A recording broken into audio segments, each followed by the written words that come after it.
I think at this point, before I say too much, for those that want to get involved, let's just come down, stand on the court if you're happy doing so. If people don't want to be involved or you prefer to sit, that's absolutely fine.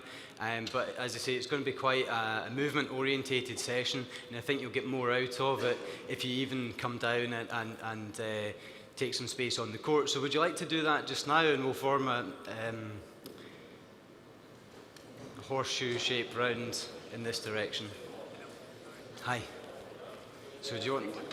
So we'll leave this just now, and if you just come round and stand facing towards me.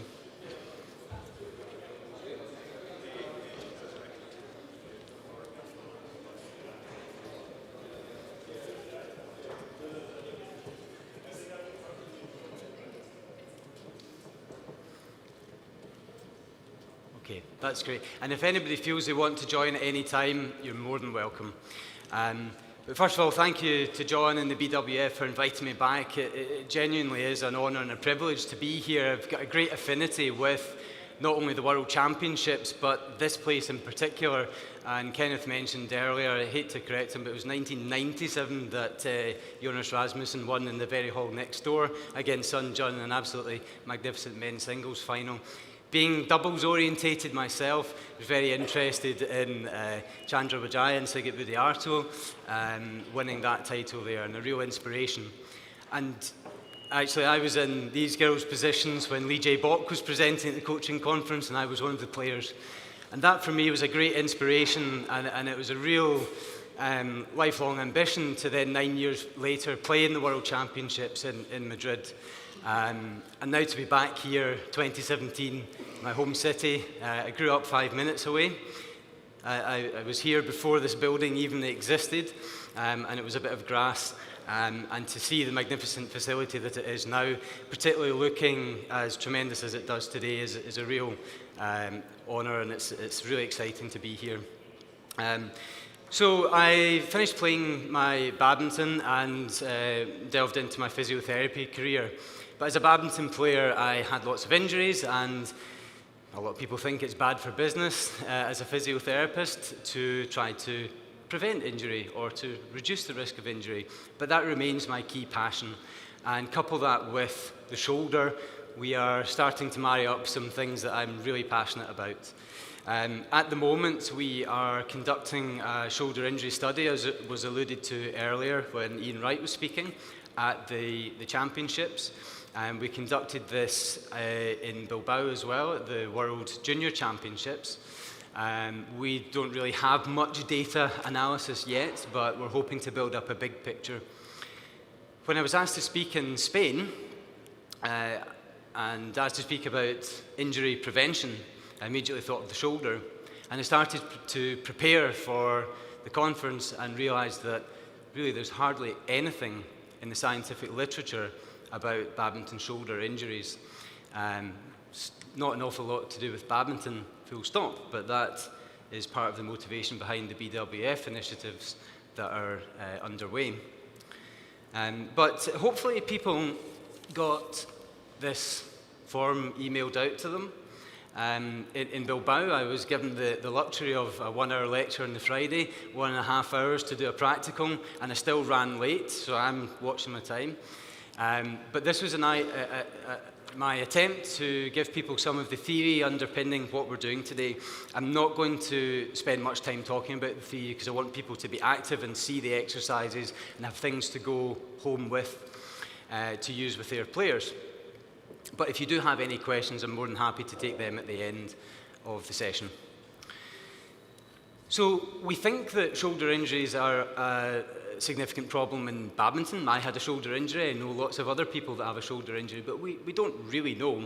There was one study in the 2003 World Championships which suggests that about half of the participants had a shoulder problem, either during the competition or in the previous year leading up to the competition. So my motivation is to try to reduce the incidence of injury. And what we're going to propose today are a series of exercises that will help to hopefully better condition the badminton shoulder to withstand the demands of our sport. Before I go into that, and again, I'm not going to labour on this point, but one of the biggest factors that everybody can go away with today to influence any injury in badminton comes down to load management and programme planning. And in the clinic, I see a lot of people from all sports who come into me after either a big spike in training load or actually having taken time off and resuming their previous training load. And their body very quickly deconditions, broadly speaking.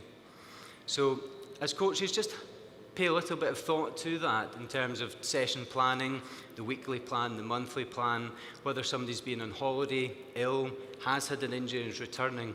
Try to think about small, progressive, incremental changes in the load, and that will go a long way to reducing injury incidents. But there's a little bit more to it than that, hence today's session. So, what are the key factors to address in badminton shoulder? As with a lot of overhead throwing activities, we think it's a lot to do with the cocking phase, or this position. And Mark touched on it a little bit in his presentation, which was fascinating from my perspective, and hopefully we can get lots more data from the biomechanics to match up with what we're talking about today.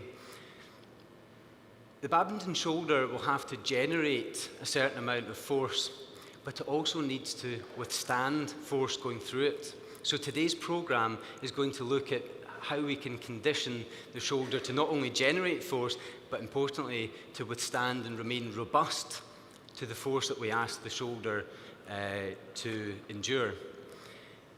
So we need to look at the local shoulder system. In particular, many of you might have heard of the rotator cuff muscles. Okay, so these are a very important group of 4 muscles and their tendons that essentially give that ball and socket joint, the glenohumeral joint, a hug. And they're dynamic stabilizers, and they slow the shoulder down.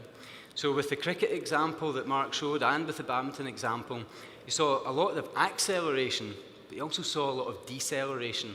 So we need to condition that aspect of things as well. But it's not all about the shoulder. And again, this is why it was really nice, and I was asking a few questions about the rest of the body, because my hypothesis is that if we utilize the rest of the body efficiently, there's less workload on the shoulder. So we can reduce the potential for injury through incorporating good technique through the rest of the body. So we're going to incorporate a little bit of that in today's session as well. But I have talked enough, and I want everybody who is willing and able to get active. So if I can ask everybody to come and take one of these bands, which is a loop of band like this. Okay, if you'd like to come up now, and one of these bands, which is just a length of band. One of each? One of each, yes.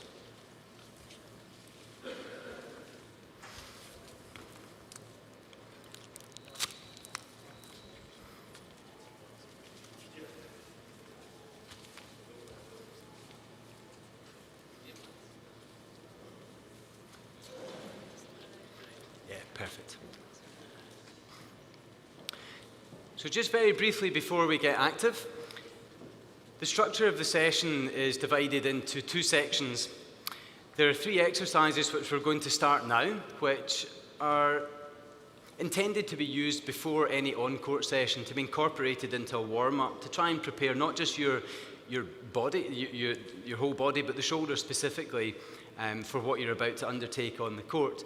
I'm going to ask, will we get Julie to go first?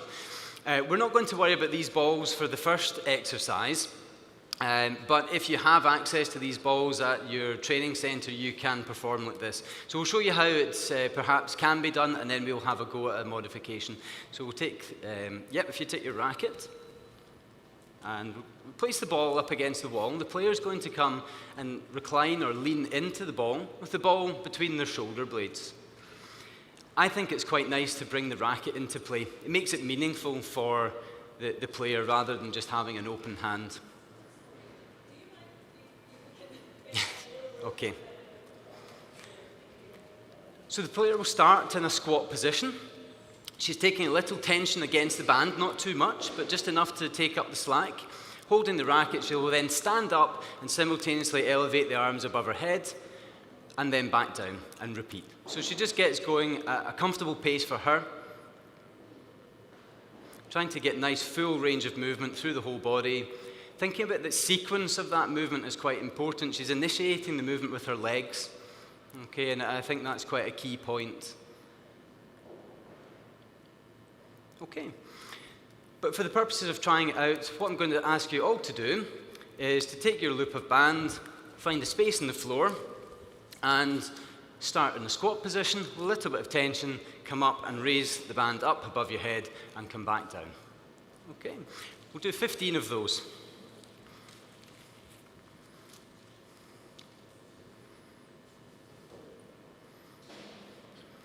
If you don't have a racket, make a fist.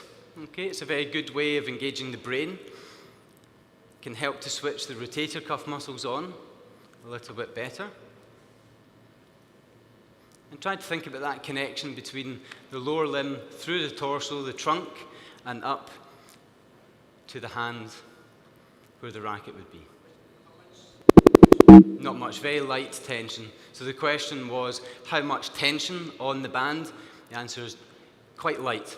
We're not trying to really extend the band far. We're just taking a little tension, which will engage some aspects of the rotator cuff muscles more than the other, which is what we're trying to achieve here. Yes. Again, very good question. The question was, where should the band be on the arm?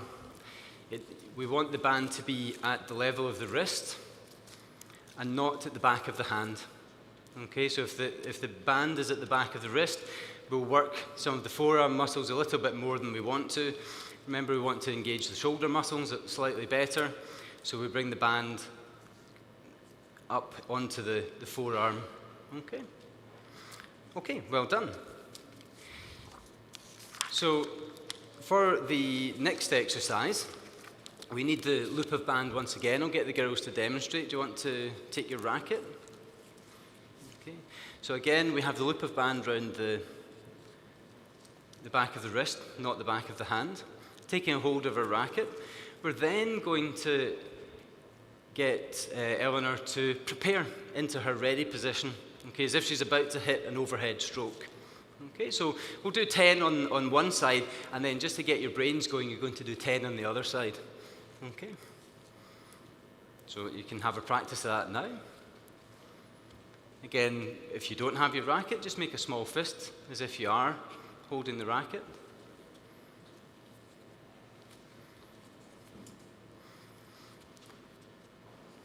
Feel free to go on the other side if you want more space.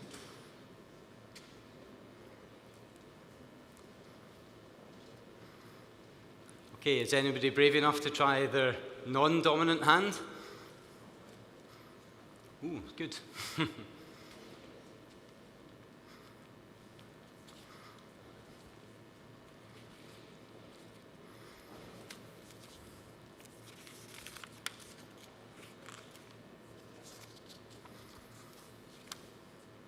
Okay, so hopefully people have had a good shot either side.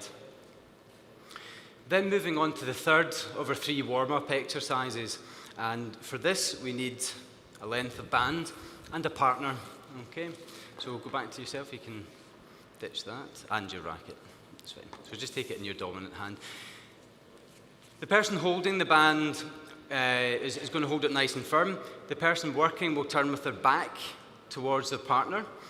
Okay, and you're going to come into your preparation position as if you're going to hit an overhead, and you're going to shadow hitting an overhead against the resistance of the band. Okay, I want to think about driving from the leg. Okay, so pushing up through the legs, feel that connection through the torso, culminating in the arm movement at the end. Okay. As the player feels they're warming up, they can introduce a bit more speed to the exercise. And once again, if we try both sides, I think it's a good brain exercise to get everybody to do it on both left and right sides. So try 10 repetitions each side.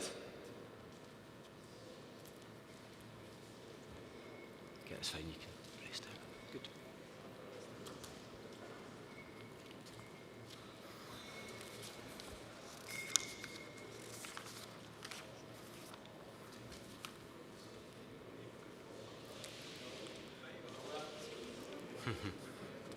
And this is your non-dominant. Okay, I'll let you off.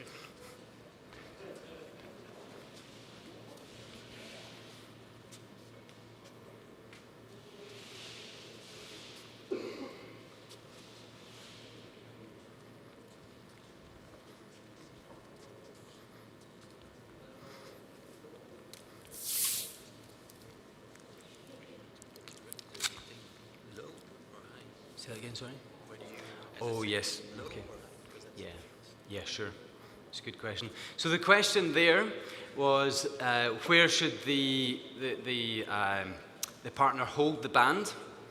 Should it be low or high? And essentially, it depends a little on the height of the player. So if it's me, it's very low. Okay. But if it's him, it's a little higher. Essentially, you want the band to be clear of their shoulder, so it's not catching. Okay, so this is a good height. Okay, if they're hitting, if you hold the band very low now, and you complete that stroke, yeah, no, it's okay actually, because you're reaching up well. Sometimes the band can hit the back of the head or the shoulder, but essentially what feels comfortable for the player and allows them to have nice free movement. Okay.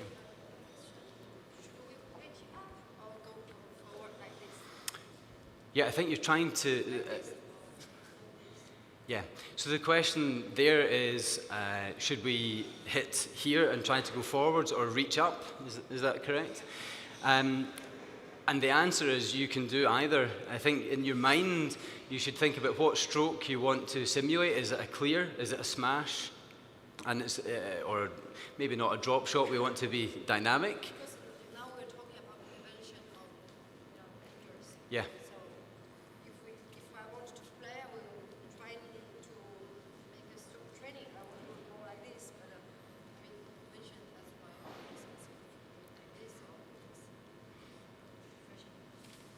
Yeah, I think in the warm-up exercise, we want to simulate what your normal technique would be. Today I'm not going to propose, I'm not here in a coaching capacity, so I'm not going to advise on what would constitute best technique from a performance perspective. But I think that the purpose here is really just to get the athlete's brain and body tuned into what their normal technique would be, and what I'd really like to get out of these exercises, trying to get that connection between the whole body.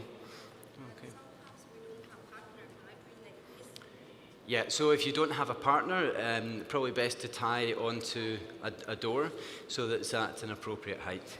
Okay, thank you, it's good. So these three exercises hopefully are not too time consuming, and they can be incorporated quite successfully into a warm-up routine, particularly because they utilize the whole body.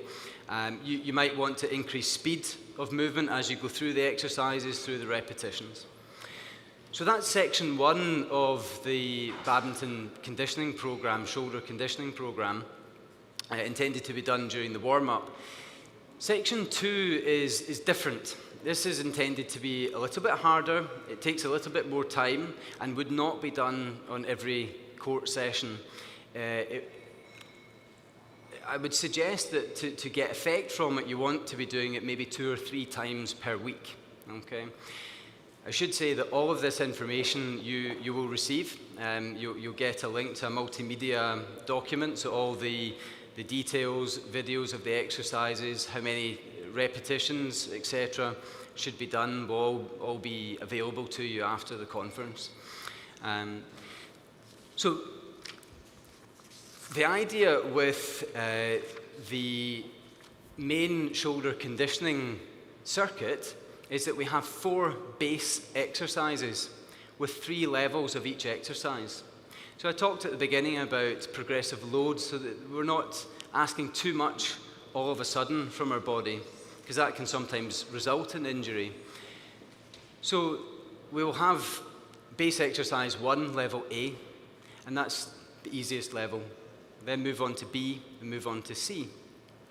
So the idea is that for 6 weeks, the player would work on level A, get used to that, become conditioned to it, before moving on to level B, another 6 weeks, and then move on to level C. Once they complete that program, they then can choose. Do they want to do level A, B, or C? And they can have variety to their program to continue maintaining their shoulder conditioning. So we're going to ask the girls just to demonstrate the 3 levels of exercise 1. Okay, we'll go with you, Julie, if that's all right. And you can be the holding partner. Thank you. So for this example, I think what we'll do is we'll get you to stand with your right shoulder facing the seats. And if you can come behind. Oh, sorry, I beg your pardon, in front. Okay. So we're going to ask the working player to bring their elbow out to the side, about 90 degrees. Elbow is going to be about 90 degrees as well. You're going to keep the elbow in that position while you take the hand back in an arced position. Okay, we don't want too much tension on the band. And we're looking for a nice controlled, smooth movement, not just in the way into the movement, but also controlling it in the way back. And that's very nicely demonstrated, actually. Okay, so you can almost imagine that she's resting her elbow on a tabletop. She's using really good control of some of the muscles in around the back of the shoulder, but primarily working some of the rotator cuff muscles. I would always encourage you to do this both sides, both shoulders. Okay. So this is exercise level 1. I think what we'll do is I'll get everybody just to practice that. So if you have, again, a set of 10 repetitions per person, and perhaps having a go both shoulders. Okay. Okay.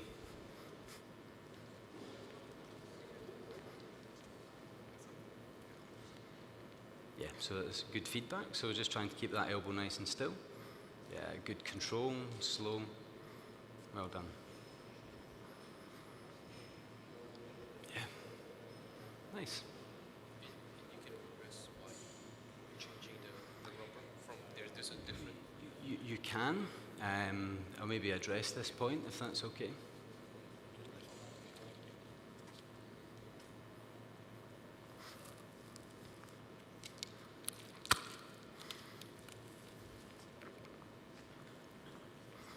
See here, the shoulders just coming forward slightly.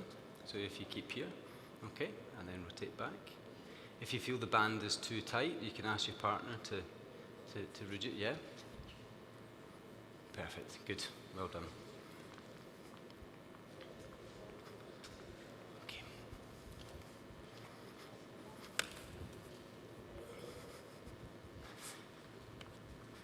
Okay, that's very good. Some really nice control of movement.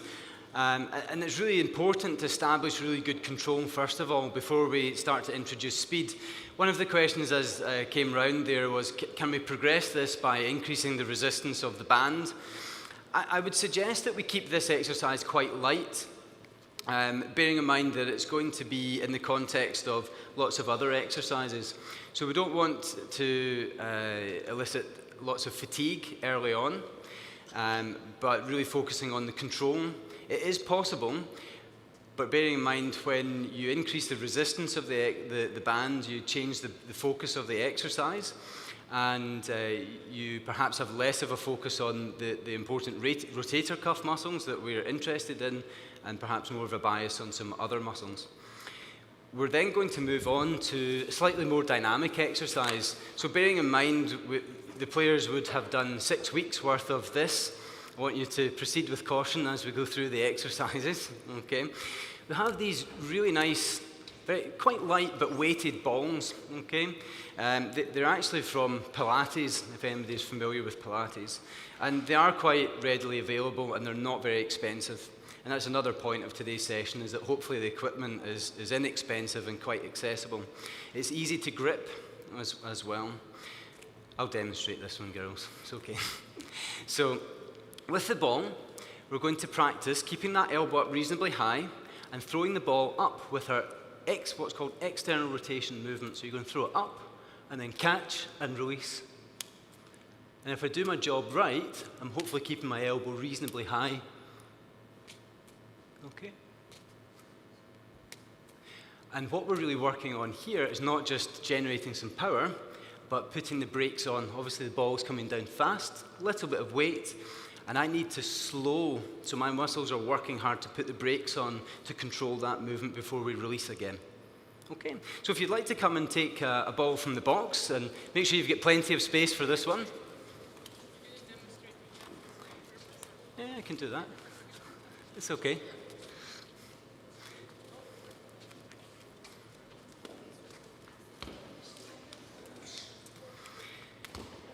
I'll set you up for the next exercise if we can. Grab a mat. So maybe you can feed for this one, if you want to. Let me think about this. Yeah. So we'll get Julie to come down here. You're going to come here. Julie's going to have her back to you. And you're going to throw the ball so it's coming in an arc like this. She's going to be kneeling. She's going to catch the ball and then throw it back to you. Okay? So you're going to kneel. Yeah? Yeah. Eleanor's going to throw the ball. Okay. So you go back a wee bit. It's going to come over in an arc like that with your elbow up. You're going to catch the ball. And you're going to throw it back to her. Yeah. Yeah, you look that way. Yeah. That's it. Good. How's everybody doing? Yeah, on to the non-dominant arm yet? What's the right moment to catch the ball? Because you can catch it early on. Yeah, so in the middle. Yeah, just as it comes down, maybe just above 90 degrees. Yeah, that would be perfect. Yeah. Again, so another question there was, at what height do you catch the ball? If you catch it high, it's actually a little bit easier. So you want to catch it on the way down, perhaps when the forearm is just above horizontal. Okay, and then you'll have to work quite hard to slow down, to put the brakes on. Okay, but I think everybody's had a good shot there, so move on to level C of this set of exercises. So the girls are set up here with Julie as the worker. She comes into what we call a high kneeling position. So I want her to think about getting up reasonably tall, just holding a little bit of tension through her torso. And her partner, you can stand back a little bit. Partner's going to throw the ball in an arcing motion, coming over here. And Julie is going to catch that ball on the way past, put the brakes on, and throw it back to her. Okay, let's see how this goes.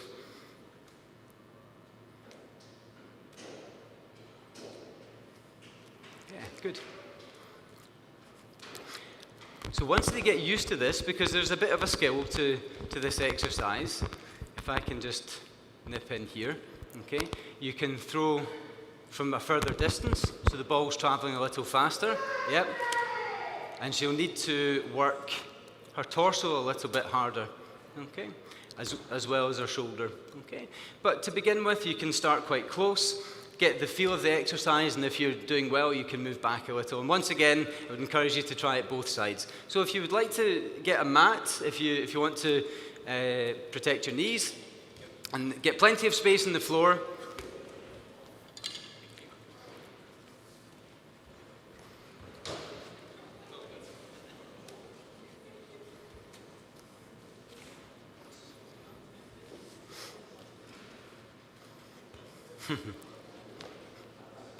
And it's up to you if you throw this way or this way, whatever works well. Good.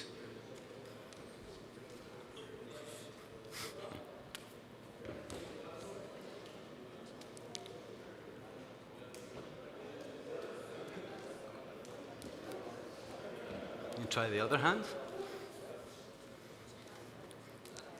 Good.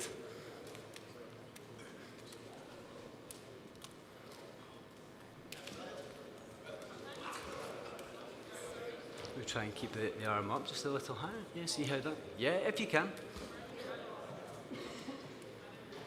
Just aiming for about that kind of height with the throw.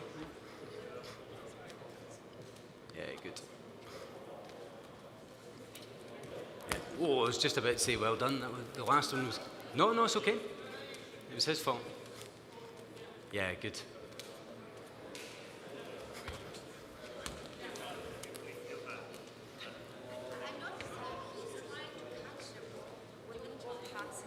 Yeah? But the other girl, she's trying to catch from the side. Yeah, this is better. This is better. Yeah.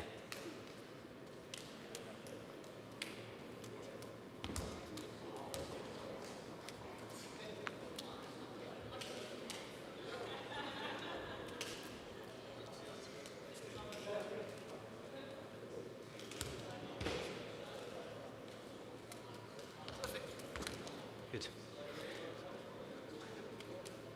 If everybody can finish off the set that they're on, and we'll gather back round.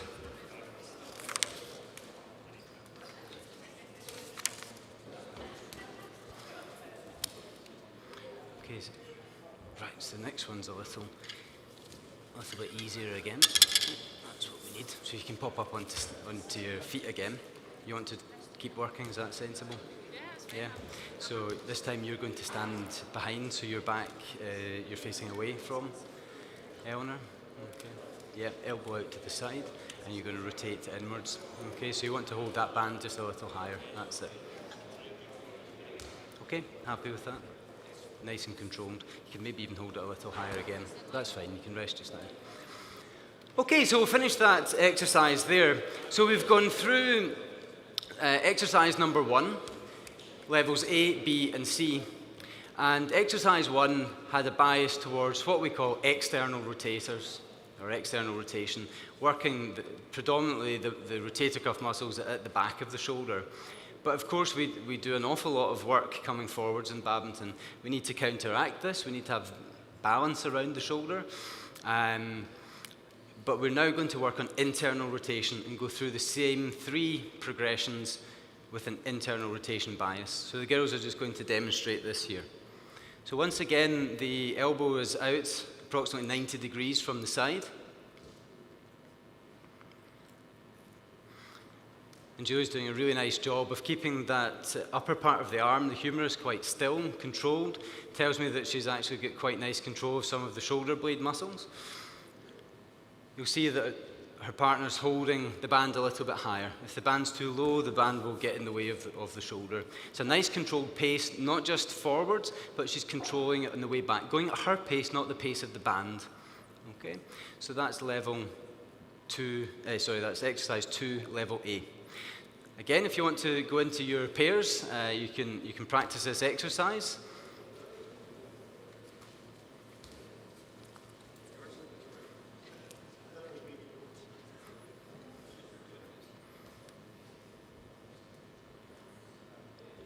Good. Hello.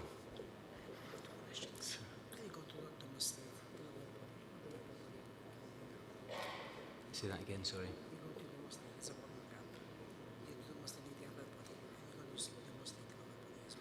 We will in some of the other exercises. Yes.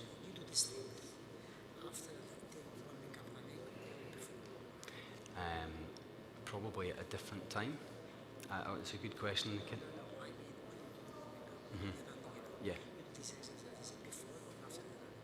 Oh, I see. You don't need to warm up to do them. Okay, so but you might want to do a little. Yes. Yeah. I'll address that at the end if that's.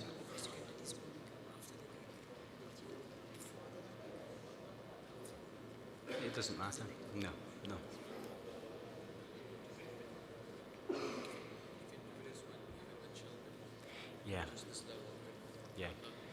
Yeah, so I'll talk, maybe address that at the end of the session, and we'll talk about who it's appropriate for, if that's okay. Yeah, I'll talk about that.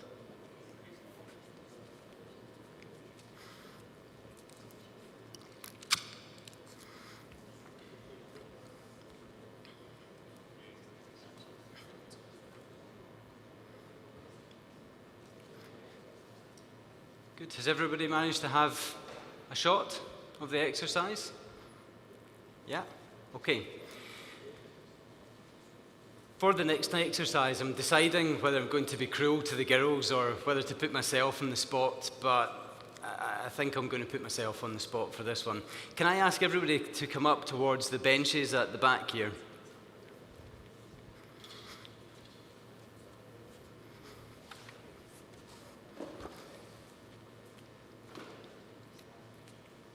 Okay, so for this exercise, we're going to work on slightly more dynamic component again. We're going to take one of the weighted balls, and ideally you have a bench where you can lie back. The shoulder is going to be off the side of the bench, the upper arm 90 degrees from the side. And this is where I'm under pressure. I'm going to throw the ball up and catch. Okay, that's slightly better. I want the ball to land in that position if I can. There's definitely a bit of skill and practice involved with this, but it does come quickly.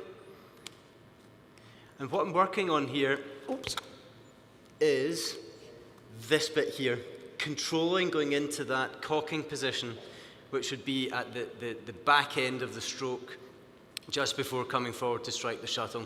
It's working the control, the ability to decelerate and then come forwards and accelerate. Okay, so there's the exercise again.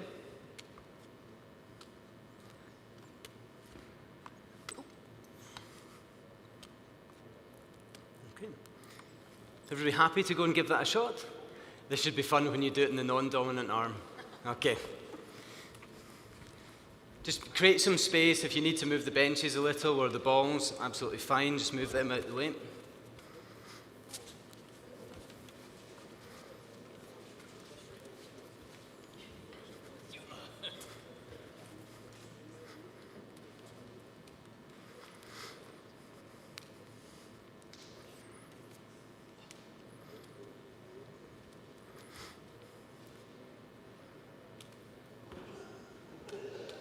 If you can, so it's a nice throw, but what we would like is once you throw, for the ball to come down, you to there. So it's a fluid movement.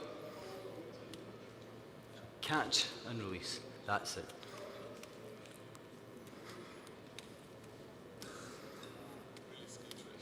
So maybe aim here. That's it, good, good. If you're working in partners, a useful, that was ambitious, a useful tip could be for the partner to hold their finger so that the worker has a target point, okay?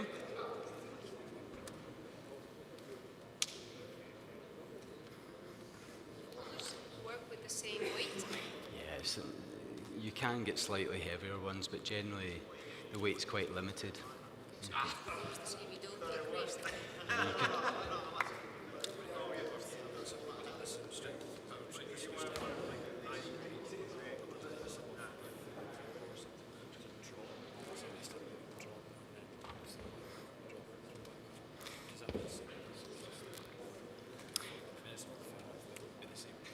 Yeah, sure, yeah.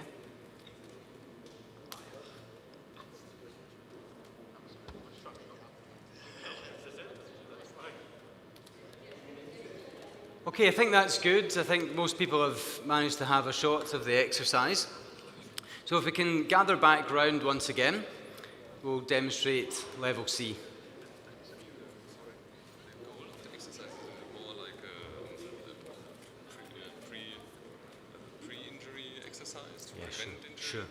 It's not Yeah. about strength training like that. It's more about activating and Yeah. controlling them.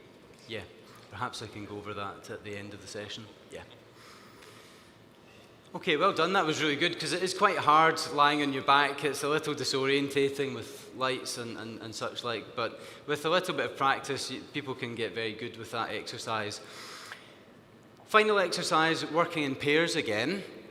Do you want to work once again? You come into high kneeling on the mat. Okay. Eleanor, do you want to come? Yeah.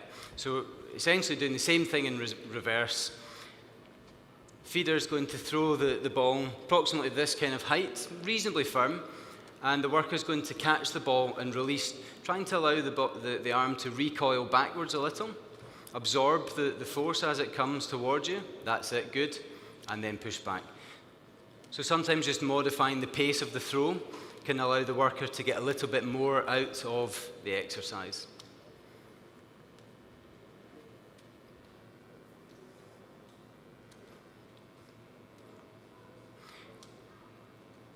As the player gets better at this, the feeding can become harder, firmer. Yeah, and as we mentioned before, Julie's actually got quite good shoulder control, so I'd be quite happy for her to receive a faster throw. Good, well done. Okay, shall we have a go at that? I think we've got the mats out.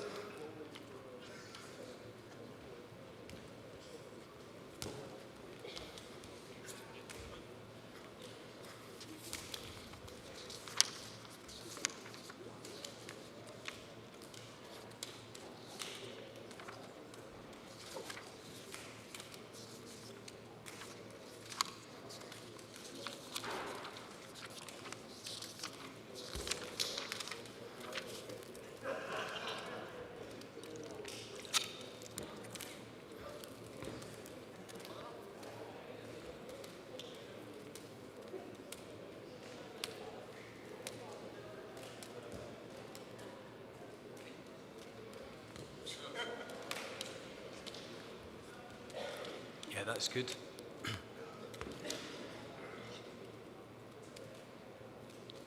So if you can make that transition between catching and throwing a little bit sharper.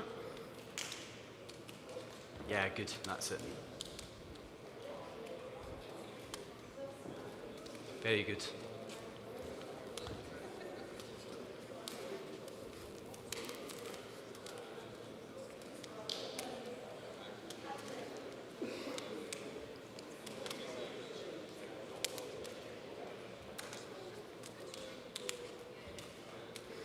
So for this one, if you actually keep your trunk reasonably still and allow the shoulder to come there and there. Yeah.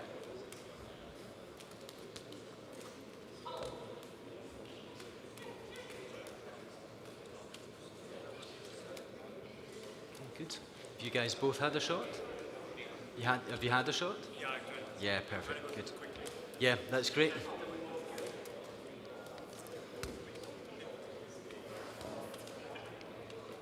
You up for the next one? Okay.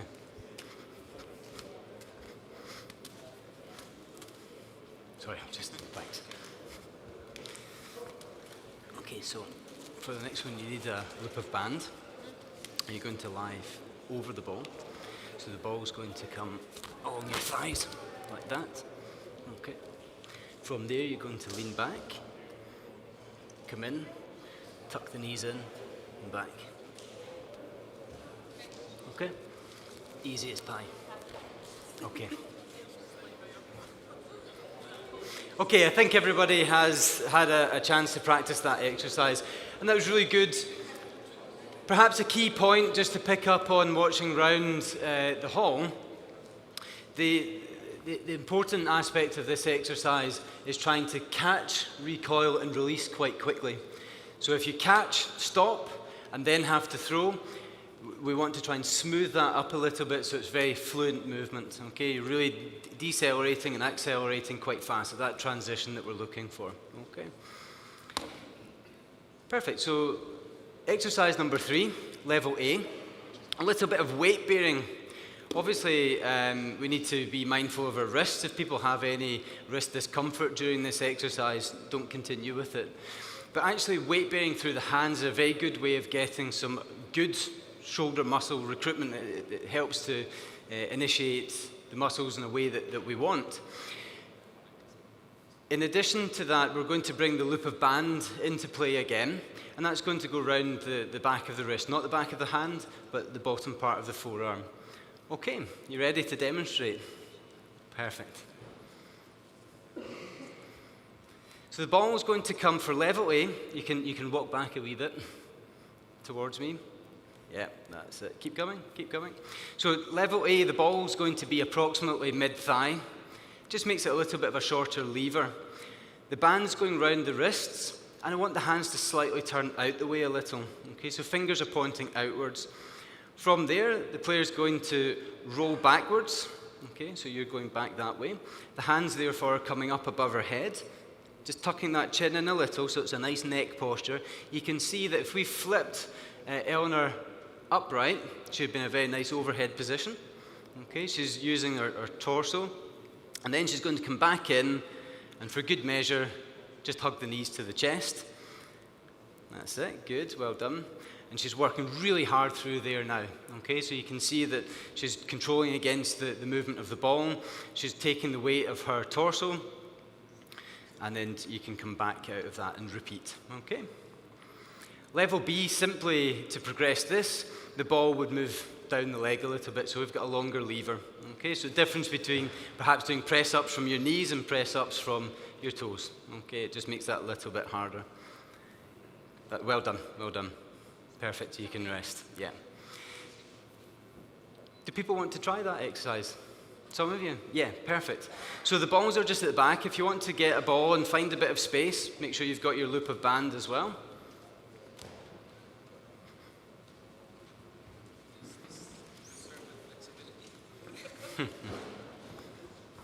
Well done, that was good. Good. Yeah, shoulder okay? Good.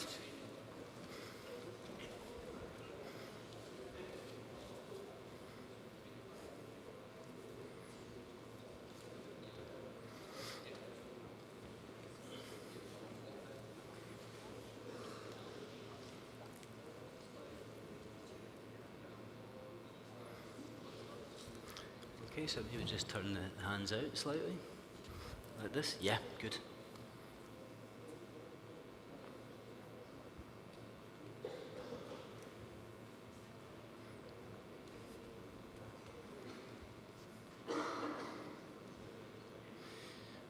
So once you come in, if you bend the knees, pull the knees to your chest. Yeah, good, well done. Perfect, and back. Excellent. Well done.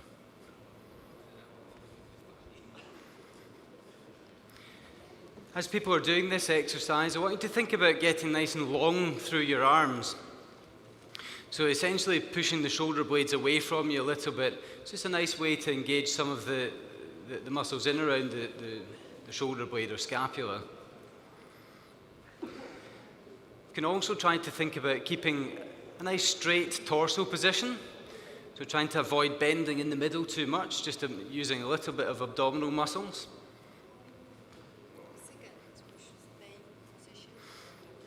Yeah, not long, just a short pause. Yeah. Oh, 2 seconds. Yeah, just enough. Yeah.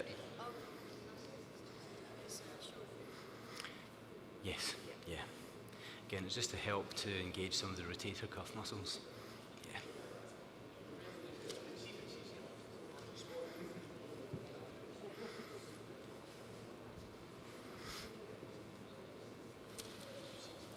Has everybody managed to have a shot? 1 or 2 people still to have a go?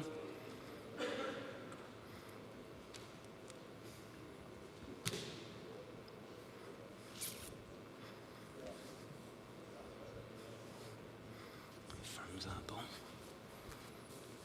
Okay, perfect. I think we'll finish up that exercise there.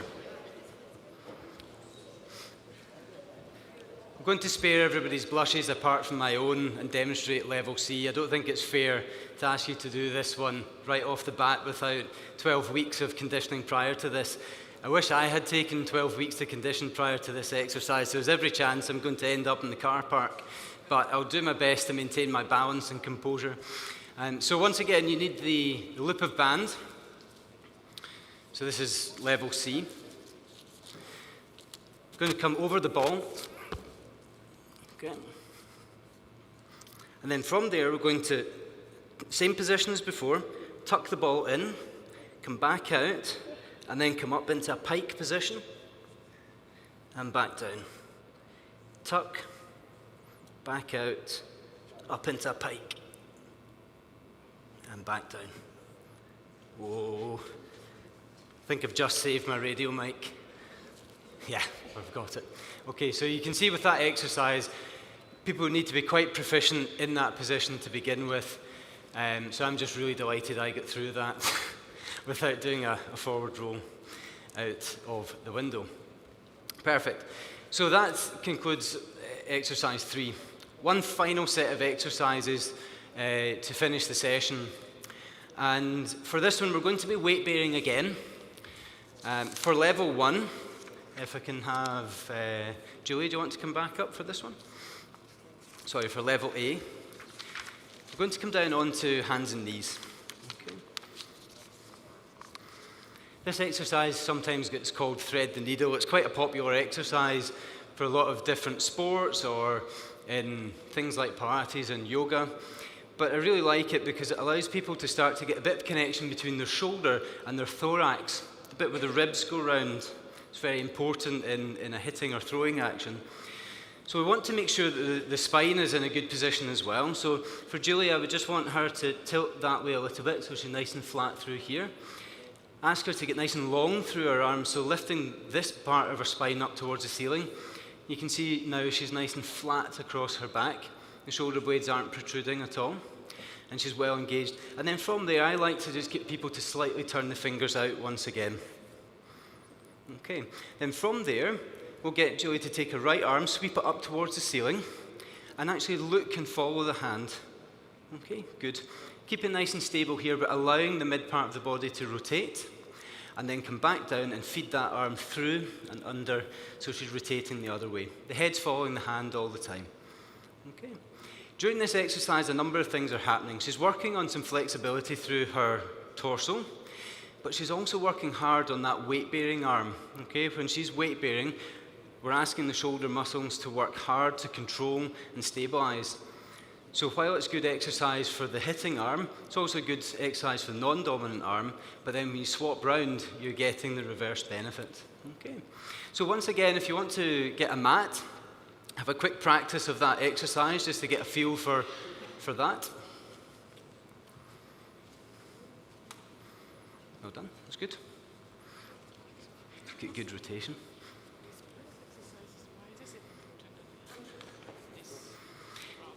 Yeah, so with the band, it sends a bit of sensation to the body. So it helps to tell the brain to switch your rotator cuff muscles on. Yeah, absolutely. Yeah, it's just a little bit of extra stimulus to try and encourage the muscles to do what we want them to do. There's nothing wrong with doing it without. Yeah. Yeah.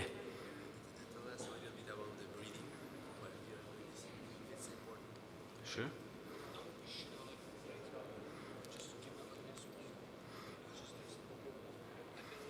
Yeah, that's fine.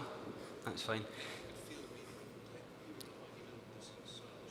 Yeah, okay. So the question here was about how far do we want to go? The exercises should always be comfortable. We don't want to induce any pain. Everybody's going to have different available range of movement. If you practice this exercise, you might find that you can get better range of movement. That's one of the purposes of performing the exercise. There was another question about breathing, and it's an interesting topic, breathing and movement. If you follow some schools of thought, maybe in yoga, Pilates, they will teach you to breathe at certain times during a movement. I think it is relevant in this exercise because when you move your thorax, of course, your respiratory system, your lungs are very much going to be involved. If you breathe out, you'll find you can get greater range of movement. If you breathe in, you've filled that chest cavity with lots of air, so you then can't rotate. So if you want to get greater range of movement, breathe out.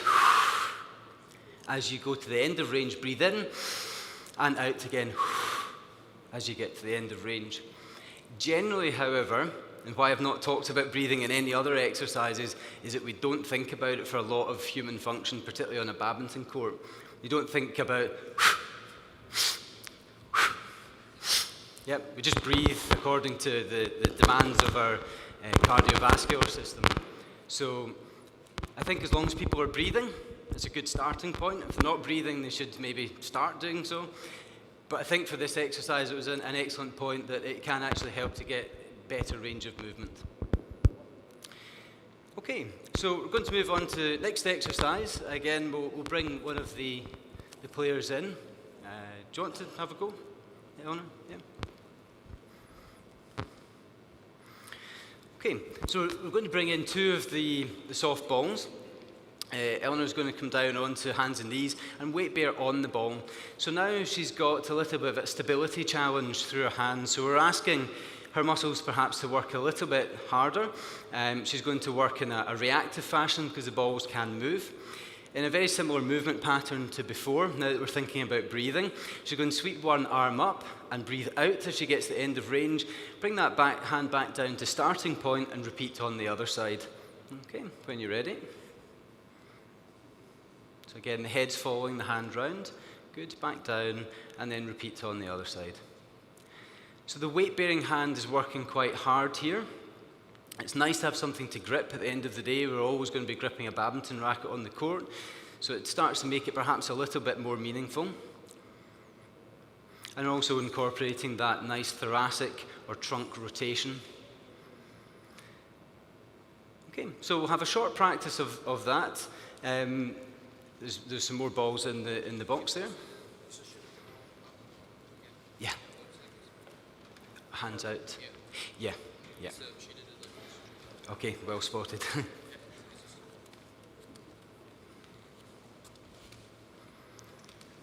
So if you can, slightly turn the hands out the way again. It's just a slightly nicer position.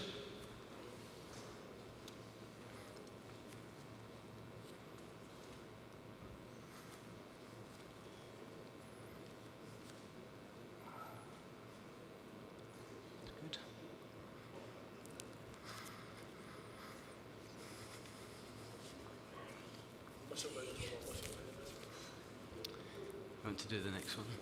Okay. Going to come into a plank position, a wee bit of tension on the band, and in the plank position, you're then going to rotate up and back down, rotate up and back down.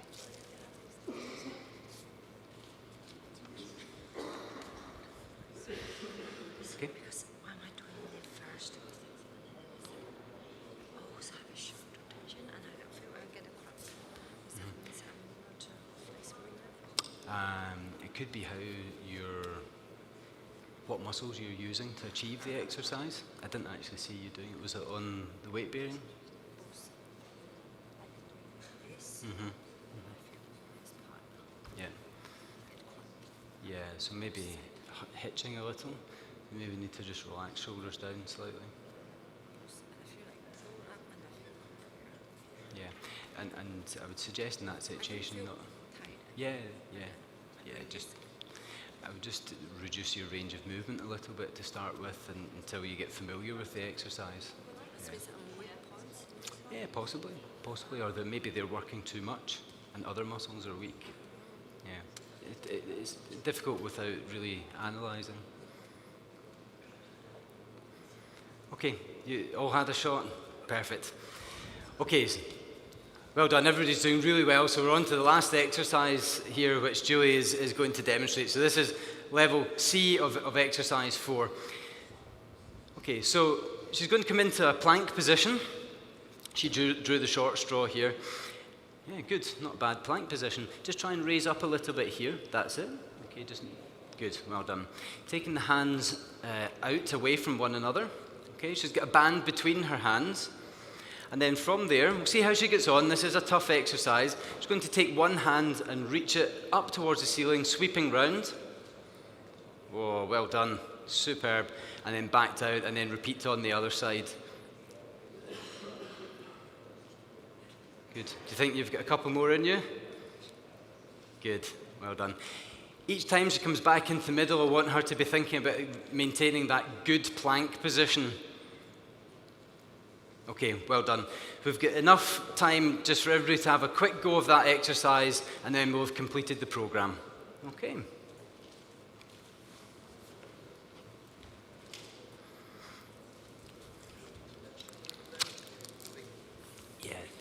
Yeah, not too much. Yeah, just a little bit. Just a little. It's tough. That's good. There's a lot of brave people trying this exercise. So remember just to follow around with your head, so you're always looking at your hand. But can you look up towards your hand? Yeah, that's it. Yeah, good.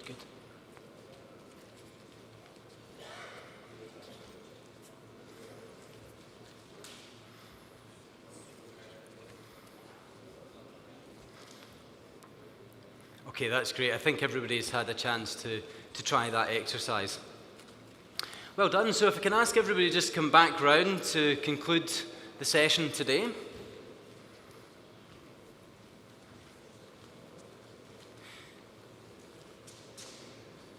You can keep a hold of the yellow band if you like. I need the balls back though.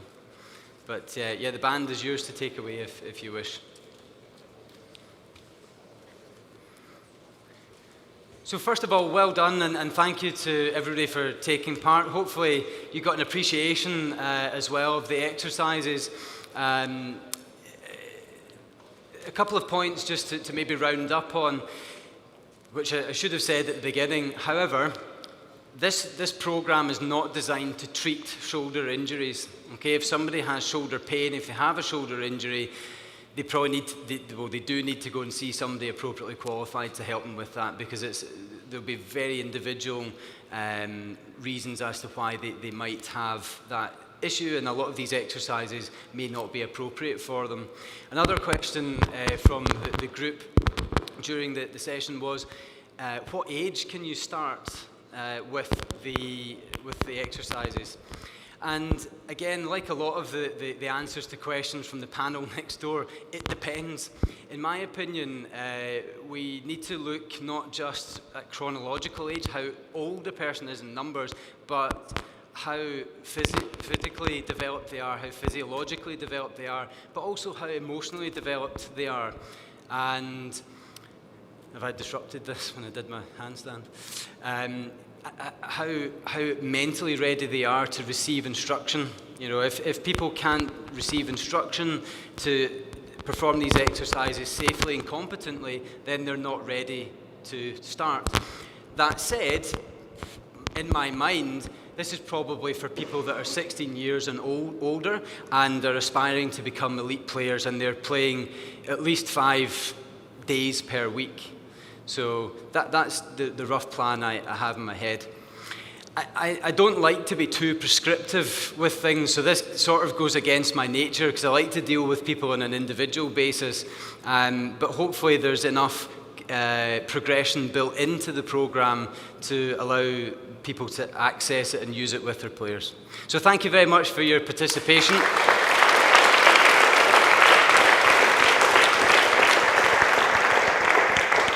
Okay, thank you very much.